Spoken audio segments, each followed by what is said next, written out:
Hello दोस्तों, हरे कृष्णा। दोस्तों, पितृपक्ष के इस महीने में जो आपके 16 दिन हैं पितृपक्ष के, इसमें करने वाले आपके लिए मैं कई सार्थक उपाय लेके आती हूँ। तो आज भी मैं आपके सामने एक ऐसा ही सार्थक उपाय लेके आई हूँ जिससे कि अगर आप पितृपक्ष में इस उपाय को सोमवार, जैसे कि कल सोमवार का दिन है, अगर आप कल करते हैं तो आपके घर से बहुत जो लंबी बीमारी किसी पर्सन को है तो वो दूर हमेशा के लिए हो जाएगी। ऐसा आपके घर का कोई सदस्य जिस पे दवाई अब काम ही नहीं कर रही है, आप काफ़ी समय से उसके लिए जो है दवाई वगैरह ला रहे हैं लेकिन फिर भी वो पर्सन ठीक नहीं हो रहा है, तो उसके लिए आप ये उपाय कर सकते हैं। ये उपाय आपको कल सोमवार के दिन से शुरू करना है। तो दोस्तों, इसके लिए ये जो उपाय आपको करना है, आपको उसके लिए जो पत्ते चाहिए उसके बारे में अब आपको बता देती हूँ। सबसे पहले दोस्तों, आप स्क्रीन पे देख रहे हैं, इसे बोलते हैं बेलपत्र। आपको सबसे पहले तो बेलपत्र चाहिए। तो ये बेलपत्र आपको सात बेलपत्र आपको इकट्ठे करने हैं।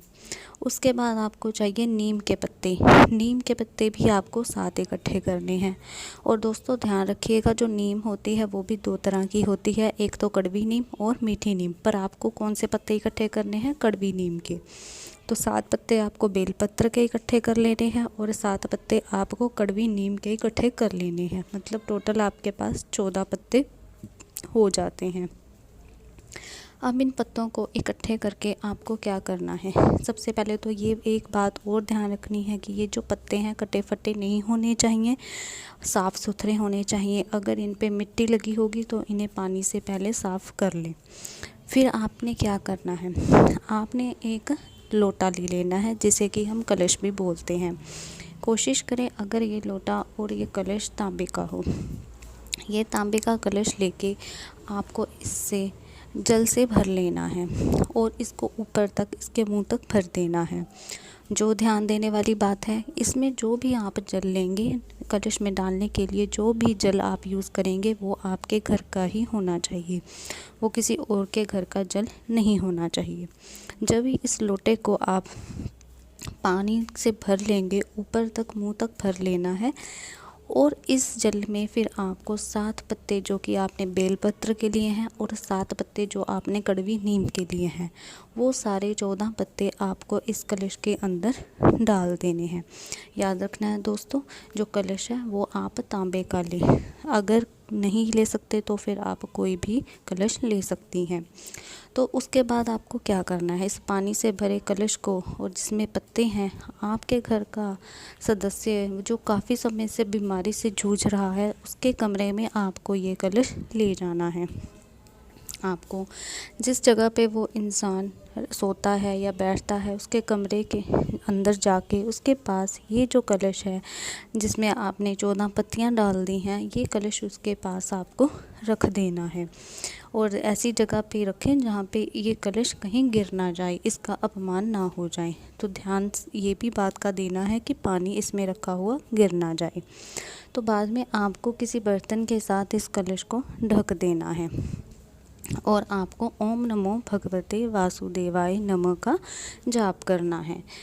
ये कलश को आपको ढक के सारी रात अपने उस सदस्य के कमरे में, जो कि काफ़ी लंबे समय से बीमारी से जूझ रहा है और जिस पे दवाई काम नहीं कर रही है, सारी रात आप उसके कमरे में पड़े रहने दें। और अगर हो सके तो आप रात के समय में अपने कमरे में वापस आकर ओम नमो भगवते वासुदेवाय नमः का जाप भी कर सकते हैं। जितना आप कर सकें उतना करें। जब ये कलश सारी रात उस पर्सन के कमरे में पड़ा रहेगा तो फिर आपको आगे क्या करना है? आपको सुबह उठना है। सबसे पहले आपको स्नान करना है, खुद को स्वच्छ करके आपको फिर वो कलश उठाना है और अपने घर के पास जो भी शिव जी का मंदिर है वहाँ पे शिवलिंग के पास पहुँच जाना है। अगर आपके घर में शिवलिंग है तो वहाँ भी आप ये उपाय कर सकती हैं।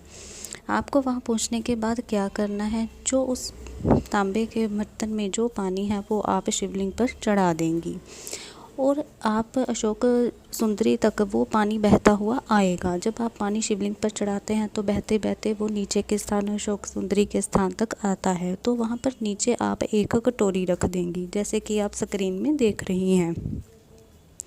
आप कटोरी में वो ऊपर डाला हुआ जल इकट्ठा कर लेंगी। जैसे फिर जो पर्सन आपके घर का बीमार है उसको आप मंदिर में साथ ले आएं। जैसे आपने उस पर्सन को फिर आपको ये जो जल है उसको 7 बार पिलाना है। पिलाना कैसे है, जैसे आपने कटोरी में पहले एक बार इकट्ठा किया, उस पर्सन को एक बार पिला दिया, फिर दूसरी बार इकट्ठा किया, फिर दूसरी बार उसको पिला दिया, फिर तीसरी बार इकट्ठा किया, तीसरी बार पिला दिया। यही करते हुए आपको 7 बार पिलाना है।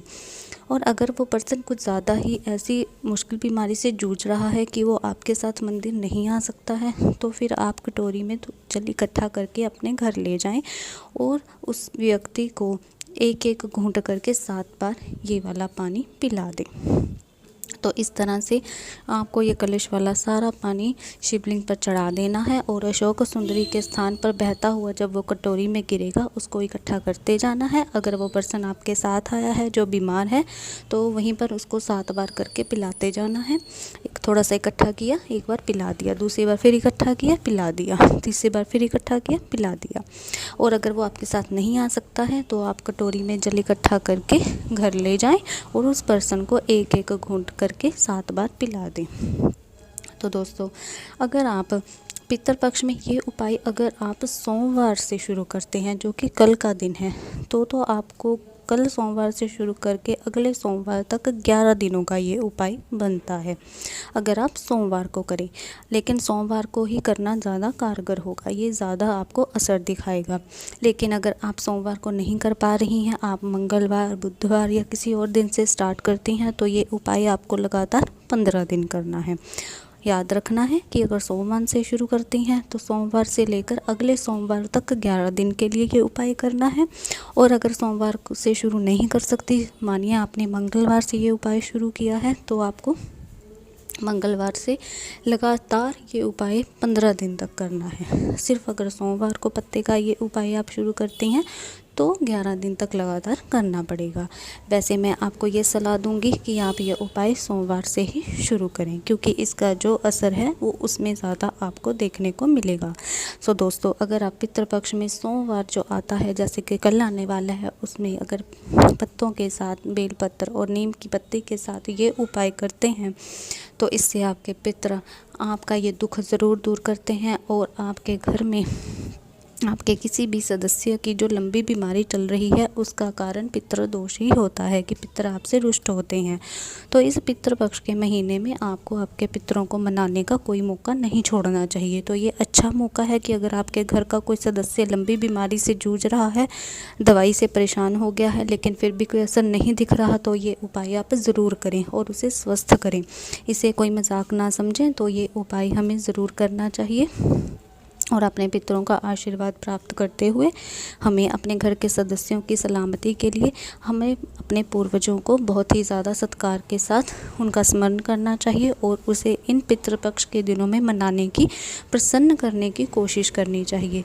तो दोस्तों, पितृपक्ष में ये आप पत्तों के साथ उपाय ज़रूर करें और अपने घर में आई हुई काफ़ी लंबी समय से जो आप बीमारी है उसको दूर करें। हरे कृष्णा दोस्तों।